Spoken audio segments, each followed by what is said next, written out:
أعوذ بالله من الشيطان الرجيم بسم الله الرحمن الرحيم رب اشرح لي صدري ويسر لي أمري واحلل عقدة من لساني يفقهوا قولي।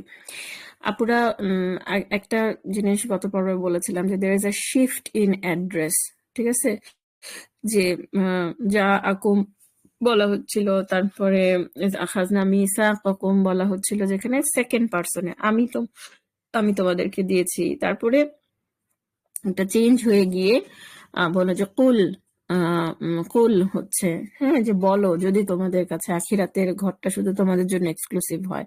তো এখন আল্লাহ সুবহানাহু ওয়া তাআলা আর অ্যাড্রেস করছেন না ডিরেক্টলি, ঠিক আছে? এবং আরেকটা জিনিস, এগুলো হচ্ছে মানে মানে আমরা এত ডিটেলসে যাব না, কিন্তু মানে these are the nuances of Quran study, যেটা আমাদের একটা বিশাল হিস্টোরিক, আমাদের একটা স্কলারলি আমাদের একটা ট্র্যাডিশন আছে যে এইভাবে কোরআনকে পড়ছেন স্কলাররা, বা পড়াটা খুব কমন একটা প্র্যাকটিস ছিল সোসাইটিতে, যেটা থেকে আমরা আসলে একেবারে সরে গেছি। মানে একেবারে মানে আমরা এগুলার কোনো ধারে কাজ দিয়ে নাই, ঠিক আছে? তো যেমন ধরেন এই যে কোন জায়গায় প্যাসিভ ভয়েস হচ্ছে, কোন জায়গায় অ্যাক্টিভ ভয়েস হচ্ছে। এবং একটা জিনিস হচ্ছে যে আল্লাহ সুবহানাহু ওয়া তাআলা যখন ওদের কোনো একটা ক্রাইম মেনশন করেন, বা মানে সামথিং নেগেটিভ, ওরা একটা জিনিস নেগেটিভ কিছু করছে, তখন সেটা আল্লাহ সুবহানাহু ওয়া তাআলা তাদের সাথে ডিরেক্ট মানে অ্যাক্টিভ ভয়েসে কথা বলেন না, প্যাসিভ ভয়েসে কথা বলেন। যেমন আমরা বলছি যে উশরিবু ফি কুলুবিহিমুল ইজলা, হ্যাঁ, যে তাদের অন্তরে বাছুর প্রীতি, মানে অ্যাজ ইফ মানে ওরা ওটা মানে শরাব মানে পান করছিল, তো সেটা হচ্ছে পান করানো হয়েছিল উশরিবু। হুম। সো এখানেও আমরা সেটা পরের এই আয়াতটাতে দেখবো এবং এটা বলবো। এবং আরেকটা জিনিস আবার দেখেন যে এই আয়াতটার অ্যারাবিক যদি আমরা দেখি, যে এগুলো না মানে আমরা যখন এগুলো বুঝবো তখন না আমাদের জন্য, মানে যদি আমরা এগুলো মুখস্থ করতে যাই তখন আমাদের জন্য সহজ। হ্যাঁ, যেমন ধরেন এটা দেখেন, ওয়াল্লাহু বাসীরুম বিমা ইয়ামালুন, ঠিক আছে? এখন ইয়ামালুনটা হচ্ছে তারা যেটা করে, থার্ড পারসন। কিন্তু মানে এই এই আগের আয়াতগুলোতে আমরা বারবার দেখবো যে ওয়ামাল্লাহু বিগাফিলিন আম্মা তা'মালুন, তোমরা যেটা করো, আল্লাহ নিশ্চয়ই আল্লাহ গাফিল নন, তোমরা যেটা করো, তা'মালুন অনেক বেশি এখানে আছে যে সেকেন্ড পারসন। হঠাৎ করে তখন মনে হবে যে আচ্ছা এখানে ইয়ামালুন কেন? সো তখন ওই যে আমাদেরকে, আমরা যদি কনটেক্সটটা বুঝি তখন হচ্ছে যে ইয়েস, যে আল্লাহ দেখেন যা তারা করে, মানে ওরা করে। মানে এটা হচ্ছে যে যেমন ধরেন মানে হঠাৎ করে মানে আমাদেরকে এই জিনিসগুলো ইমাজিন করতে হবে যে এই বাসায় যদি এমন কেউ থাকে যে হচ্ছে এটা এটা করে, তাহলে সে যেন জানে, ধরেন আমি ইলমাকে না বলে যে মা কিন্তু জানি যে তুমি এতক্ষণ ধরে কি করছো, সেটা না বলে আমি যদি বলি যে এই বাসায় বড় মেয়ে এতক্ষণ ধরে কি করছে সেটা কিন্তু আমার অজানা নাই। হ্যাঁ, সো দ্যাট এই এই এইটা মানে এই কথার স্টাইলটা ইটসেলফ শোজ যে মানে আমি ইলমার উপর এখন অ্যাংরি, অথবা আমি ওর সাথে রেগে কথা বলতেছি। সো এরকম এরকম যদি ধরে আমার যদি হয়, তখন দেখা যায় যে মানে মানে তখন ইলমার ইটা থাকে যে বলো ইটস ওকে, বলো ইটস ওকে, বা আমার দিকে মুখটা ঘুরায় এসে বলবে যে আমার দিকে, মা আমার দিকে তাকাও। হুম। সো মানে এরকম মানে জিনিসটা হচ্ছে যে, এবং মানে আমরা যদি পরকালের বর্ণনা পড়ি তাহলে আমরা যে কাফিরদের কথা আল্লাহ সুবহানাহু ওয়া তাআলা বলেছেন যে Allah will not talk to them. এবং এরকম ন্যারেশন গুলো আসছে যে সবচেয়ে বড় পানিশমেন্ট হচ্ছে কাফিররা, নট ইভেন জাহান্নাম, এটা হচ্ছে যে they won't be able to see Allah সুবহানাহু ওয়া তাআলা। সো আমাদেরকে এই জিনিসটা বুঝতে হবে যে আল্লাহর সাথে আমাদের রিলেশনটা কেমন আসলে। হ্যাঁ, যেমন বলে যে আহ কি বলে ওই যে ধরেন এই সূরা বাকারাতে সামনে আমরা দেখবো ইনশাআল্লাহ কোন এক সময়ে যে মানে ওরা জিজ্ঞেস করে যে আল্লাহ কোথায়, বলছে করিব, উনি তোমার খুব কাছেই আছেন, বলে দাও যে আল্লাহ খুব কাছেই আছেন। সো তারা ডাকলেই যেন সাড়া পায়। তো আল্লাহ সুবহানাহু ওয়া তাআলার সাথে আমাদের রিলেশনটা যদি এরকম হতো যে আল্লাহ আমার সাথে কথা বলতেছে না, এটাই আমার, ধরেন কারোর সাথে আমার কথা বন্ধ, অথবা সে আমার সাথে ডিরেক্টলি কথা বলতেছে না, এটাই আমার জীবনের একটা প্রচন্ড কষ্টের কারণ হইতো। মানে মানে ওই রিলেশনটা আমরা যদি ডেভেলপ করতে পারতাম আর কি। তো যাই হোক, আবার আমি ট্যানজেন্টে চলে যাচ্ছি, কিন্তু এখন এখানে পয়েন্টটা হচ্ছে যে দেখেন মানে আমরা এই আয়াতগুলো নিয়ে কথা বলছি যে মানে যেই মেসেজই করা হয়েছে এটা হচ্ছে বাইয়িনাত, এ ব্যাপারে কোনো নাই, ফাসিকুন ছাড়া আর কেউ এটাতে অবিশ্বাস করে না, ওমা ইয়াকফুরুনা বিহি ইল্লাল ফাসিকুন। এখন তাহলে এবং এখানে ধরেন যে ওয়াদার যে ব্যাপারটা এখানে পরের আয়াতটা যেটা, যে কি ব্যাপার, যখনই তারা কোনো ওয়াদাতে অঙ্গীকার করছে তাদের একদল সেটা প্রত্যাখ্যান করছে না, তাদের অধিকাংশ আসলে বিশ্বাস করে না। যেমন এই যে ওয়াদা মানে মানে প্রমিস প্রত্যাখ্যান করা, এই এই ব্যাপারটা, যে যেমন ধরেন আপনারা যদি শিকড় সন্ধানের বইটা পড়ে থাকেন তাহলে আপনারা দেখবেন যে ওখানে আমি একজনের কাহিনী অনেক মানে ডক্টর ডক্টর লরেন্স ব্রাউন, ঠিক আছে, এবং ওই আমার বইটার যে বাইবেল পোর্শনটা সেটার একটা সিগনিফিকেন্ট পোর্শন কিন্তু ডক্টর লরেন্স ব্রাউনের মিস গডেড বইটা থেকে নেওয়া, এটা আমি বইটার মধ্যে মেনশন করছি। তো ডক্টর লরেন্স ব্রাউনের লাইফ হিস্ট্রিটা আমাকে খুব অ্যাপিল করে আর কি। তো যখন পিস টিভি ছিল তখন আপনারা দেখবেন যে ডক্টর লরেন্স ব্রাউন উনি পিস টিভিতে একটা প্রোগ্রাম নিতেন। তো আপনারা এখনো নেটে সার্চ দিলে ডক্টর লরেন্স ব্রাউনের ইসলাম অ্যাকসেপ্টের কাহিনীটা আপনারা দেখবেন যে তার মেয়ে হচ্ছে খুব অসুস্থ হয়ে গেছিল, ফার্স্ট বর্ন প্রবলি। তো সে তখন দোয়া করছিল যে আল্লাহ মানে মানে তুমি যদি আমার বাচ্চাকে সুস্থ করে দাও তাহলে যেই রিলিজিয়ন তোমার সবচেয়ে পছন্দনীয় আমি সেইটা ফলো করব, ঠিক আছে, এরকম একটা কিছু।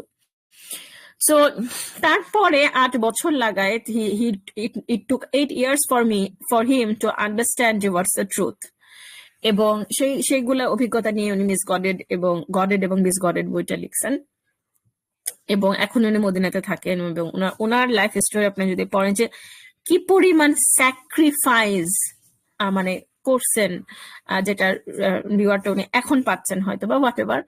সো ডক্টর লরেন্স ব্রাউনের কথা এই জন্য বলছি যে ডক্টর লরেন্স ব্রাউন মনে হয় কোনো এক জায়গায় বলছিলেন বা কিছু, উনি বলছেন যে প্রবলি মানে আলহামদুলিল্লাহ আমি গাইডেন্সটা পাইছি, বিকজ হচ্ছে যে I was very serious about that promise.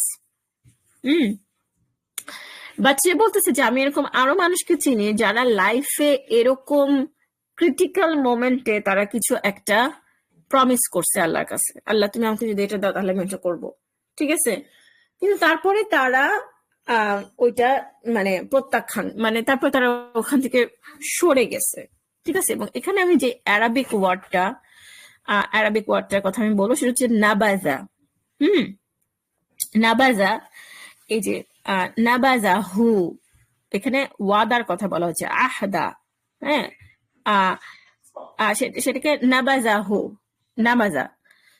আর এবং এই সেম ওয়ার্ডটা কিন্তু পরের আয়াতও আছে, নাবাজা ফারিকুম মিনাল্লাযিনা উতুল কিতাব। সো এখন নাবাজা মানে হচ্ছে সামথিং থ্রো অ্যাওয়ে করা, এবং মানে এটার কোনোটেশনটা হচ্ছে যে ধরেন একটা জিনিস তো আমি ফেলে দিতেই পারি, কিন্তু ফেলে দেওয়ার সময়ে আমাদের অ্যাটিটিউডটা থাকে না যে আরে তো ট্র্যাশ, আরে ফেল, ঠিক আছে, বা সামথিং পিছনে ফেলে দেয়। পরের আয়াতে বলা হচ্ছে যে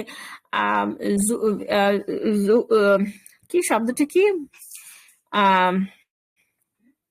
জুহুরিহিম, জুহুরিহিম, ঠিক আছে, যে ছুঁড়ে ফেলে তাদের ব্যাকে। So something like a trash, হ্যাঁ, মানে হোয়াটস দ্য সাইকোলজি, ট্র্যাশ, ঠিক আছে। সো ট্র্যাশের মতন করে হচ্ছে ফেলে দেয়া। সো তাহলে মানে একটা প্রমিসের ব্যাপারেও এরকম, আরে it's not a big deal, এরকম বলছিলাম ওই সময়, it's not a big deal. আবার মানে এখানে এই যে মানে এখানে এই যে মানে এত কিছু যে আমরা বলতেছি যে মানে মানে ওরা এই করছে সেই করছে, এগেইন আল্লাহ সুবহানাহু ওয়া তাআলা ইজ টকিং অ্যাবাউট যে মানে টকিং অ্যাবাউট যে ওরা আসলে মানে তাহলে কি করতো। হ্যাঁ, এই যে এখানে আমরা এত কিছু ধরে বললাম, তো তাহলে ওরা আসলে কি করতো বেসিক্যালি, ওদের কাছে যখনই একজন প্রফেট আসতো তখনই ওরা উতুল কিতাবা, এগেইন উতুল কিতাবা হচ্ছে প্যাসিভ ভয়েস, দেয়া হয়েছিল, কিতাব দেয়া হয়েছিল, নট ইয়াতলু। কেন উতুল কিতাবা মানে হচ্ছে যে মানে যেহেতু ওরা কিতাবটা নিয়ে কি করছে, কিতাবটা নিয়ে ওরা হচ্ছে ওইভাবে পিছনে ছুঁড়ে ফালাই দিছে। তো এখন মানে জিনিসটা দেখেন যে মনে করেন যে আপনার কাছে একটা জিনিস আছে, এখন আপনার কাছে যখন ওই জিনিসটা আছে, ধরেন আপনার কাছে একটা লিজ এগ্রিমেন্ট আছে which tells you which tells you যে আপনাকে এই করতে হবে। এখন এই ক্লজ গুলা বা এই এগ্রিমেন্ট গুলা আপনার জন্য খুবই একটা ঝামেলার কারণ হয়ে যাচ্ছে। আপনি করতে চাচ্ছেন না এমন জিনিস ওইখানে লেখা আছে যে তাহলে তুমি এটা করতে পারবা না, ওটা করতে পারবা না, এরকম এরকম। তখন আপনি কি করলেন? আপনি চট করে এগ্রিমেন্টটা ট্র্যাশের মধ্যে ফেলে দিয়ে বললেন যে আমি তো জানি না যে এখানে কি আছে। আপনাকে ধরেন বললেন যে ধরেন আপনি একটা বাসার ভাড়াতে, আপনাকে বললেন যে আপনি তো সাবলিজ দিতে পারেন না, আপনি আপনার বাসায় অন্য কাউকে তুলে এনে তাকে আবার ভাড়াতে সাবলিজ দিতে পারেন না, সোজা বাংলায়। তো কেন পারেন না? এখন আপনি আসলে জানেন যে আপনি সাবলিজ দিতে পারবেন না, কিন্তু এখন আপনি সাবলিজ দিতে চান, আপনি টাকা ইনকাম করতে চান বা সামথিং। তখন আপনি চট করে কি করলেন? লিজ এগ্রিমেন্টটা ট্র্যাশ করে দিয়ে বললেন যে আমি তো যাই না, হ্যাঁ আমি তো যাই না। ও আচ্ছা, সাবলিজ দেওয়া কি নিষেধ? আমি তো জানতাম না। হ্যাঁ, কারণ মানে আপনারা দেখেন যে এই হোল আর্গুমেন্টটা আবার চ্যাপ্টারটা ওয়াইজ চিন্তা করেন যে ওরা জানে যে প্রফিট আসবে, ওরা জানে যে এই প্রফিটের এই ক্যারেক্টারিস্টিক থাকবে, এবং এটা ওরা কিভাবে জানে? মুসাদ্দিকাল লিমা মাআহুম, ওদের কাছে এখন যা আছে যেটাকে ওরা ডিভাইন হিসেবে প্রচার করত, সেটার বেসিসেই ওরা জানে, সেটার বেসিসেই ওরা জানে দেখে এবং ওরা সেই জিনিসটাকে প্রচার করছে। ইয়াস্তাফতিহুনা আলাল্লাযিনা কাফারু, হ্যাঁ, মানে ওরা এটার বদৌলতে ওরা সাহায্য কামনা করত। আমরা আগে 90 নাম্বার আয়াতে সম্ভবত আমরা এগুলা বলছি যে মদিনার মানুষজন কেন রাসূল সাল্লাল্লাহু আলাইহি সাল্লাম যখন তাদেরকে গিয়ে বলল যে আমি রাসূল, আমার কাছে বই আসছে, এইগুলা মানে আকাবার কথা যেগুলো আমরা জানি, যে তখন মদিনার মানুষেরা কেন রাসূল সাল্লাল্লাহু আলাইহি সাল্লামকে অ্যাকসেপ্ট করলো এবং কিসের বিনিময়ে? তাদের সাথে মানে এটা ছিল কিন্তু যে তারা পরকালের বিনিময়ে রাসূল সাল্লাল্লাহু আলাইহি সাল্লামকে অ্যাসাইলাম দিবে এবং ওনাকে প্রোটেক্ট করবে। ইন রিটার্নে আমরা কি পাবো? যখন জিজ্ঞেস করলো তখন রাসূল সাল্লাল্লাহু আলাইহি সাল্লাম বললেন যে হেভেন। তারা কিন্তু পরকালের আশায় রাসূল সাল্লাল্লাহু আলাইহি সাল্লামকে আশ্রয় দিতে বা রাসূল সাল্লাল্লাহু আলাইহি সাল্লামকে হোস্ট করতে রাজি হয়েছিল মদিনার। কেন?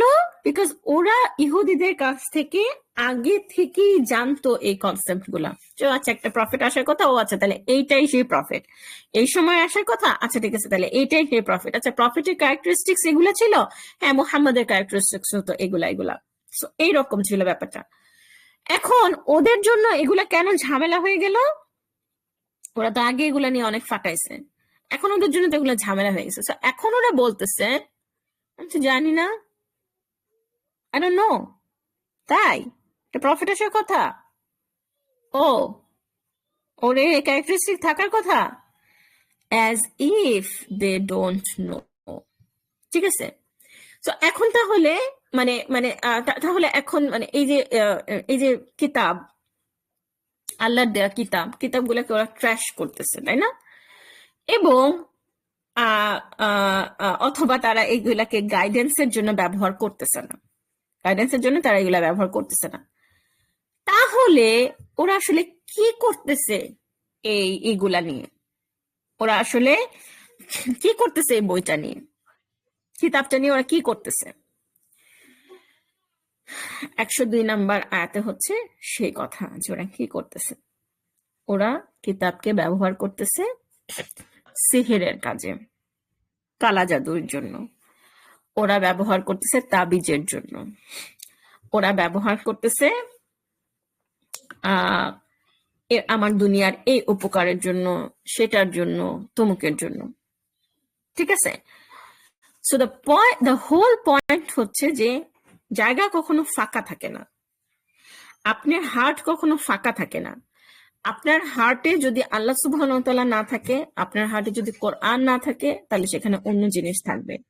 এবং এইখানে একটা জিনিস আমরা করছিলাম, একটা জিনিস আমার মনে আছে যে আমি যখন প্রথম ইসলাম শিখি তখন ওখানে একটা কথা ছিল যে দেখবেন যে যারা অনেক প্রগতির কথা বলে, প্রগতিশীল, যাদের ইসলাম নিয়ে অনেক চুলকানি, তাদের দেখবেন পহেলা বৈশাখ খুব ভালো লাগে। তাদের দেখবেন এই মঙ্গল শোভাযাত্রা খুব ভালো লাগে। হ্যাঁ, তাদের দেখবেন এইগুলা খুব ভালো লাগে। সো দ্য কোশ্চেন হইতেছে যে এই যে এগুলো খুব ভালো লাগে, মানে তাহলে তাদের কি, তারা কিন্তু প্রকৃতি পূজা করে। এই যে অগ্নি স্নানে শুচি হোক ধরা, হ্যাঁ, এই জিনিসটার মধ্যে তাদের কাছে মানে ব্যাপারটাকে খুব হাস্যকর, ফালতু লাগে না? যে আগুন কিভাবে মানে এসো হে, মানে বৈশাখকে যে ডাকে, তখন ওদের ব্যাপারটা হাস্যকর লাগে না? কিন্তু মানুষ কিছু না কিছুর পূজা করবে, মানুষের হাতটাকে এভাবে বানানো হয়েছে যে তাকে কিছু না কিছুর ওবিডিয়েন্স করতে হবে। তো তাহলে যখন কিতাবের সাথে ওরা এরকম করতেছে, যখন রাসূলের সাথে ওরা এরকম করতেছে, যখন পরকালের কনসেপ্ট ওরা ডিস্টর্ট করতেছে, যখন ফেরেশতাদেরকে নিয়ে ওরা এরকম করতেছে, তখন ওরা আসলে কি করতেছে? দে আর ফলোইং দ্য শয়তান, দে আর মানে দে আর ট্র্যাপড। সো এই জন্য বললাম যে 102 নম্বর আয়াতটা হচ্ছে অ্যানাদার এক্সাম্পল অফ ভার্স, যেটা আপনি যদি উইদাউট কনটেক্সট আপনি যদি তুলে নেন, তাহলে আপনি এটা কখনো বুঝবেন না। সো এই আয়াতটাকেও আমরা ইনশাল্লাহ আগামী পর্বে আমরা এটার পিছনে একটা লম্বা সময় ব্যয় করব, এবং তখন আপনারা দেখবেন যে মানে এই অ্যাডটা কিভাবে মানে it fits very nicely into this whole context. হ্যাঁ, জাযাকুমুল্লাহ খায়রুন এতক্ষণ শোনার জন্য। আসসালামু আলাইকুম ওয়া রাহমাতুল্লাহি ওয়া বারাকাতুহু।